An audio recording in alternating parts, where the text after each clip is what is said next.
hear a conversation between a travel agent and a customer. The customer wants to book a coach ticket. First, you have some time to look at questions 1 to 7.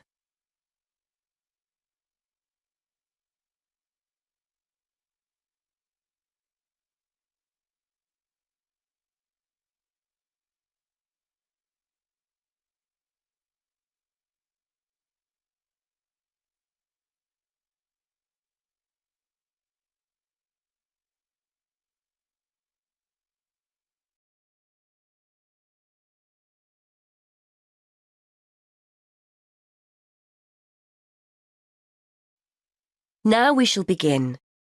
You should answer the questions as you listen, because you will not hear the recording a second time. Listen carefully.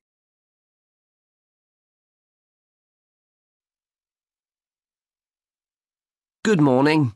I'd like to book a coach to London. I was hoping you had something available this Saturday afternoon. Good morning, sir. Take a seat and I'll just check for you. Yes, we still have several free seats for Saturday. Where will you be leaving from? There are 3 pickup points in town: Main Street, Centenary Square, or the Central Bus Station. From Centenary Square, please. That's easier for me to get to than the bus station. And what time would you like to leave? There are coaches on the hour every hour, from 12 through till 6 p.m. Well, I'm meeting someone at the station in London and I need to be there for 4:30. So, which one would you recommend? Well, there's one leaving at 1 that arrives at Victoria Station at 4:10, if that's any good. Traffic is usually quite light at the weekend and the drivers tend to make good time, so I think you'd certainly be there for 4:30. OK, that sounds just right. I think I'll take that. I can always phone ahead if I'm going to be late. And when are you returning, sir? Actually, I'm not sure when I'll be coming back, so I won't book a return ticket, just one way. I can always book you an open return if you'd like. You can use this at any time within the next month, as long as you contact us first to reserve a seat. Well, there's a chance I might be getting a lift back, you see, so I'll just pay for one way. I don't want to buy a return if I don't need it. OK, no problem. Are you travelling alone? Just the one ticket, please. I'm going down to visit my daughter at university. My son's meeting me at the station, so it's a proper family reunion. Very nice. OK, well, I can book that for you if you like, sir. That'll be £23.50. Now, I just need to take down some details. Can I have your name, please? Yes, it's Matthew Upton. That's U-P-T-O-N. And your address? 34 Allesley Road. Allesley, that's A-L-L-E-S-L-E-Y. And your telephone number? 01732 558 997. And your email address. We'll use this to send confirmation of your travel details. matt257@yahoo.co.uk. OK, thanks. Before you hear the rest of the conversation, you have some time to look at questions 8 to 10.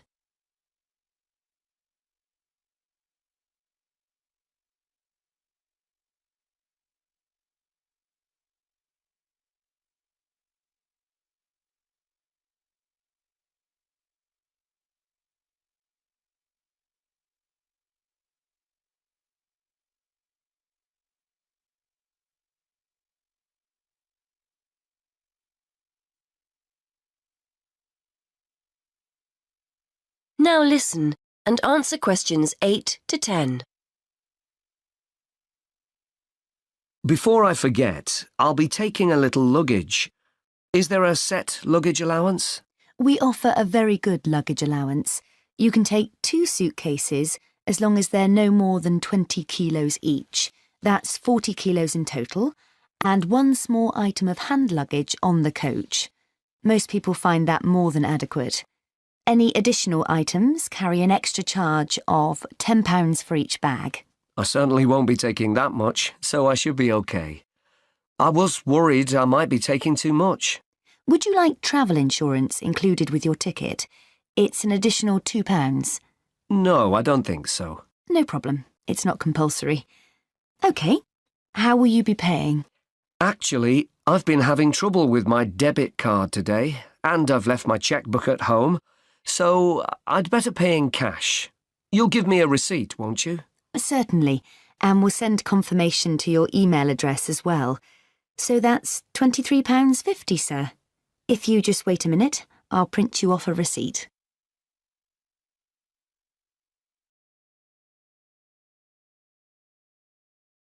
That is the end of part 1. You now have half a minute to check your answers.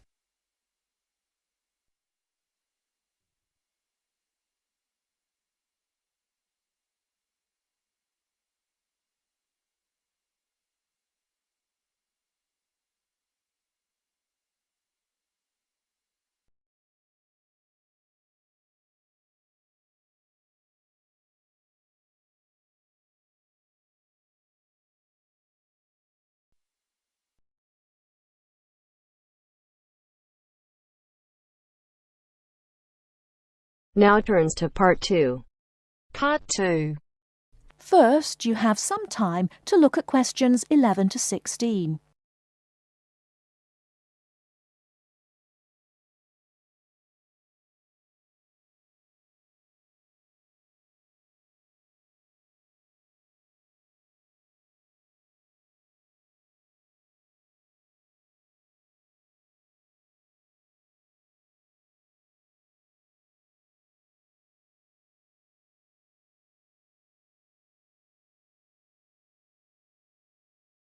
Now, listen carefully and answer questions 11 to 16. Hi, Joanna. What's the matter? You look a bit depressed. Hi, Kamal. I've just been reading this article in the newspaper about how difficult it is for sociology students to get a job after they graduate. They always want people with work experience. How do you get work experience if they won't give you a job? It's an impossible situation. Yes, I know. It's a real problem. And the article says that some people spend a year or more living at home, doing unpaid voluntary work just to get something to put on their CVs. Really boring stuff like photocopying and addressing envelopes. I don't want to do anything like that. I want a real job. It's the elections for the Students' Union committee posts next month here at the university. All the positions are up for election. Academic officer, sports officer... What's your point? And the position of equal opportunities officer is coming up for election. I'm still not sure what you're getting at. Why don't you stand for it? The post starts in June. You're well known at the university, and I think you would be good at it. Equal opportunities officer? That sounds great. Isn't that the Students' Union officer who promotes equality within the university? Yes, that's right. They raise awareness of equal opportunities for everyone in the university and promote the issue around campus. I'd love to do something for women on campus, but what about my studies? It's a paid sabbatical post. Sabbatical? Yes. That means you take a year off and then start your studies again. Meanwhile, you get really good work experience and you can earn money at the same time. That sounds really interesting. But how do I get elected? You go to the Students' Union, fill in an application form and just give it to the union. Then, I guess, you need to put together a manifesto and try to get people to support you. I'll help you with your campaign, and I'll help you with publicity materials like posters, photo notice boards, and leaflets to hand out to everyone. It sounds really exciting. What exactly does the Equal Opportunities Officer do? I'm not really sure. Let's have a look at the Students' Union website. There it is. The Equal Opportunities Officer is responsible for anything which concerns women and equal rights, and is responsible to the Students' Union Executive Committee for making sure that any racism or sexism is dealt with. Students' Union officers have to be available for students to talk about any problems they have and try to help them. I would love that part of the job, giving help and advice to students. The whole reason I want to work in social services is to help people. That would be very good experience. It's a big responsibility too. It also says that you're in charge of a budget and you would be responsible for managing a team of people. It's good experience for a management position in the future. Now I'm getting really excited. What about the day-to-day responsibilities?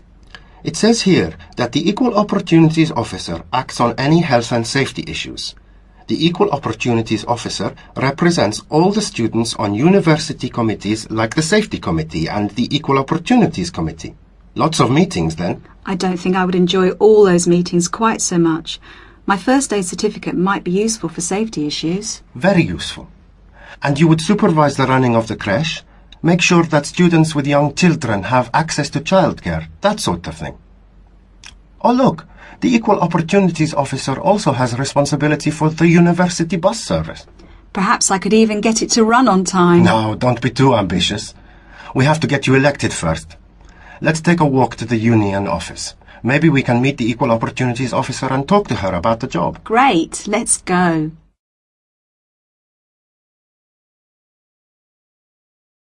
Before you hear the rest of the talk, you have some time to look at questions 17 to 20.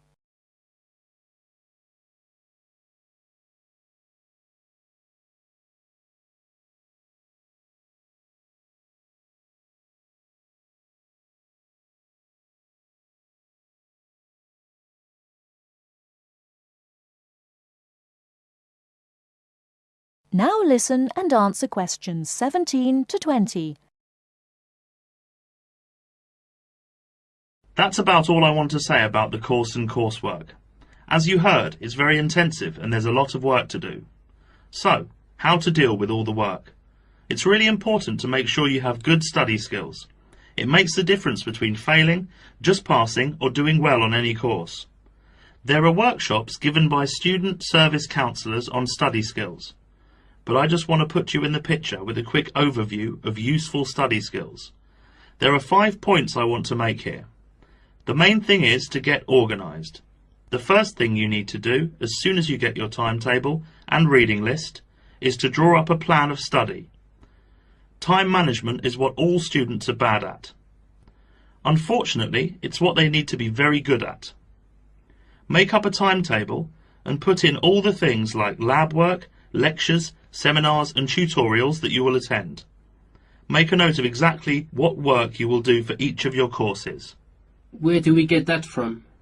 Your lecturer will tell you exactly how you will be assessed at the end of the course. Make sure that you add in time for reading, preparing seminars and so on. Put deadlines into your study plan and put these deadlines into your computer to remind you when they are. With deadlines you need to be realistic and know yourself. Are you the kind of person who leaves things to the last minute? If you are, make sure you remind yourself about deadlines well in advance. Don't leave things to the last minute. That sounds like me. Aim to have a balanced life of academic work, a paid job if you need one, and social activities. As a rough guide, you should be doing 40 hours of academic work per week, and 5 to 15 hours for a part-time job, no more.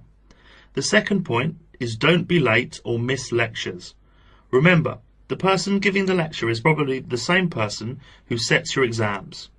In lectures, you hear information from the person who will be testing you on it. You will take much longer to gather it from other sources. Classes offer an opportunity to ask questions about difficult material, and you won't miss extra information. Thirdly, make sure that you regularly reread your notes from lectures, books and handouts. This will help you remember what you have done. Finally, 2 more important points. We expect you to work long hours on your own.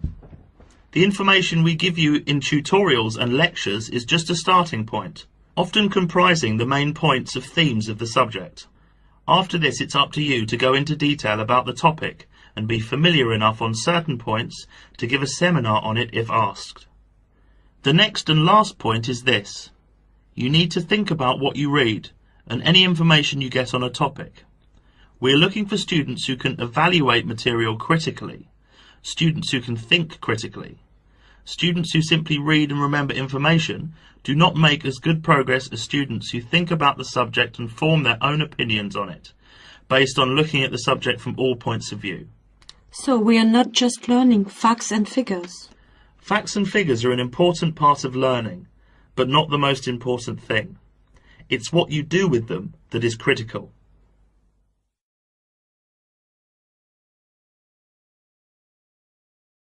That is the end of part 2. You now have half a minute to check your answers.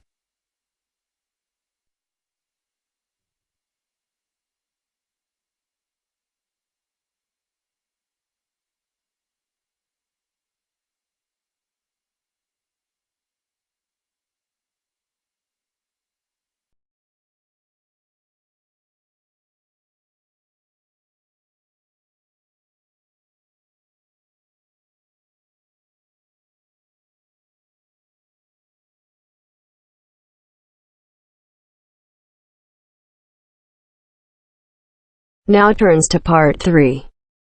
Part 3. You will hear a conversation between a student, Kayana, and a professor about an assignment. First, you have some time to look at questions 21 to 27.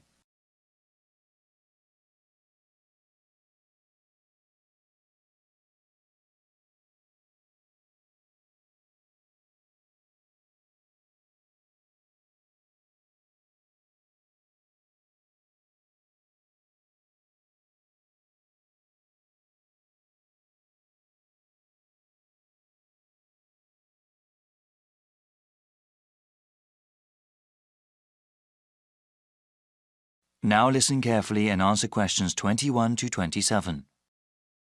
Hi, Dr. Reed. Are you busy right now? Do you mind if I come in for a second? Hey, Kiana. No, I don't mind at all. Thanks.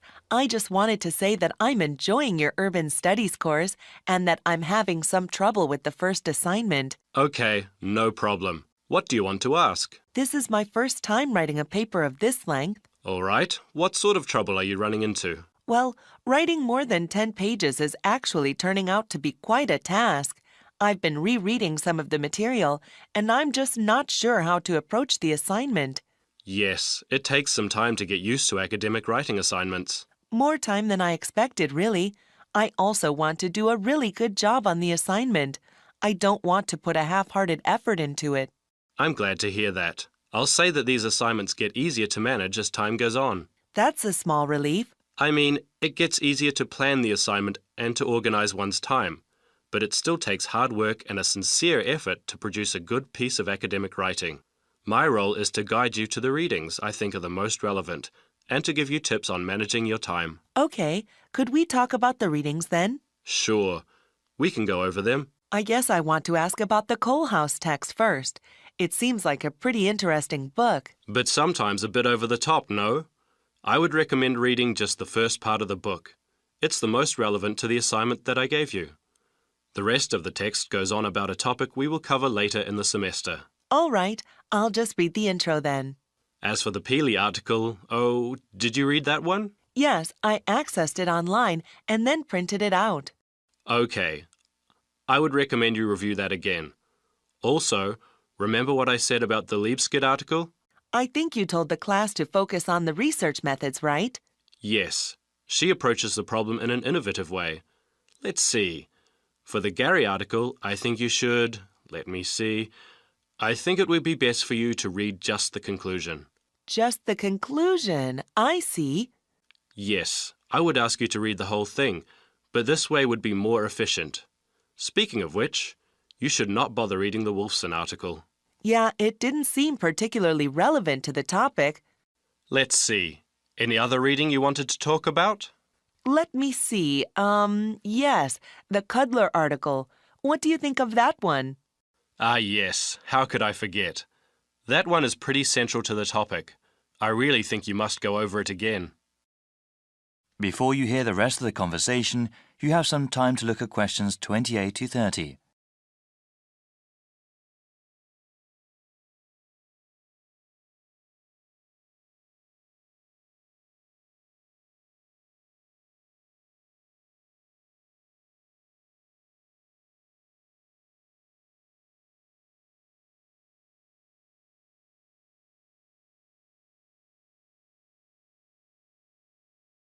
Now listen and answer questions 28 to 30.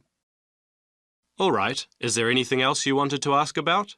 Yes, I wanted to ask about the line graph that you provided. It seems that the legend identifying the different parts is not there.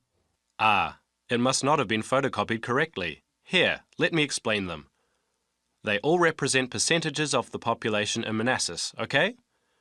Line 1 here at the top is the percentage of people who were born in a foreign country. Born outside the country. Okay, and this one? The next line down, line 2 refers to the percentage of people with citizenship. All right, got it. Those making a middle-class wage are represented by the 5th line down. Okay, middle-class wage earners. And the line number 4? That is the percentage of people with a college education or higher. All right, and the one in the middle? That one is the percentage of population who are married and have children. Got it. Thank you so much, Dr. Reed. I really appreciate your help.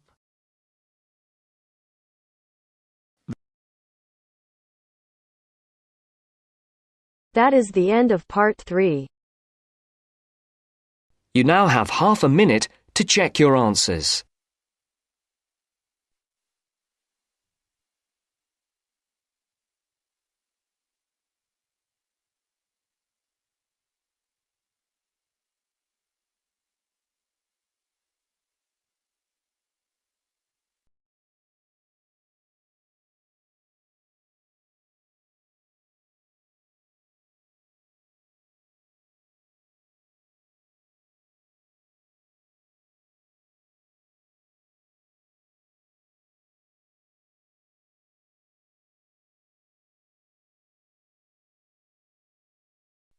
Now turns to part 4.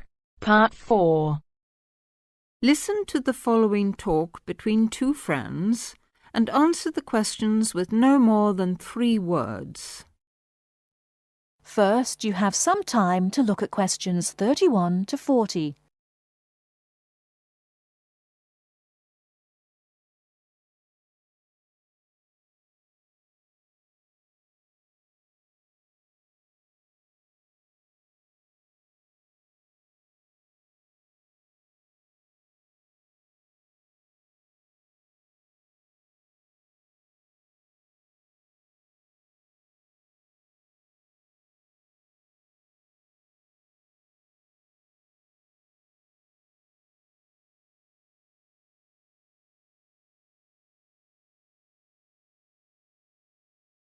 Now listen carefully and answer questions 31 to 40.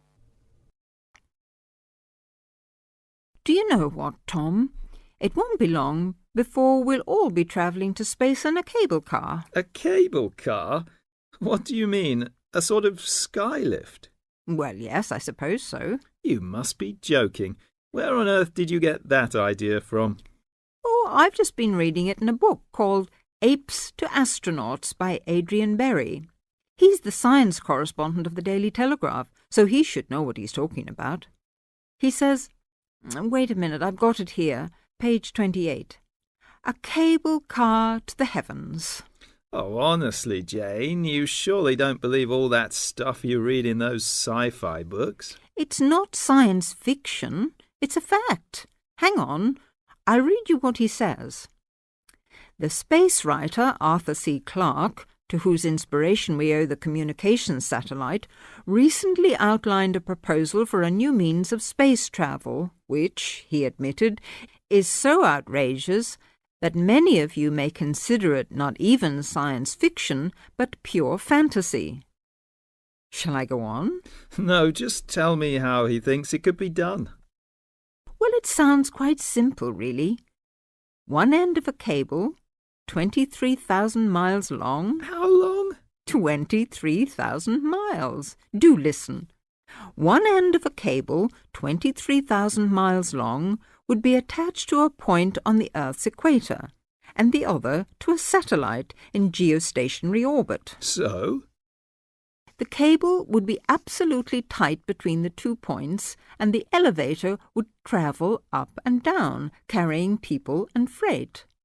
According to Arthur Clarke, it's the only way to travel in space without using rocket engines, which would make it much more economical. I wonder if it would be more comfortable. It sounds pretty uncomfortable to me. and heaven knows what speed it'd be travelling at. What would happen if the cable broke? Oh, he explains all that. Apparently, the most likely place for it to break would be at or near the ground, and if that happened, it wouldn't fall down, it would fall upwards. Upwards? Yes, I suppose it would. Yes, sounds funny, doesn't it? Something falling upwards. Anyway, it wouldn't matter too much either if the cable broke away from the high end. It'd remain rigid until it could be reattached to the satellite. I don't quite see why. Well, it would be the pull of gravity from above. Anyway, who'd want to be stuck in an elevator attached to a rigid cable thousands of miles up in space? I suppose he doesn't say what would happen if it broke in the middle. Actually, he does. He says it would be dangerous if the break occurred at any altitude up to 15,000 miles, because the bit attached to the Earth would... what does he say? Oh, yes. Collapse and wrap itself around the equator like a whiplash. Whiplash? You know, the long bit of cord or leather on a whip. Anyway, even that would only be really catastrophic if the cable was made of steel or some other metal. Metals are much too heavy. The cable would have to be made of some material capable of suspension without snapping. But I thought you said the cable would be 23,000 miles long. I did, but the 3,000-mile breaking length is because of gravity. Well, all I can say is you'll never catch me going to space in a cable car. I'd rather keep my feet on the ground, thank you very much. That is the end of part 4. You now have half a minute to check your answers.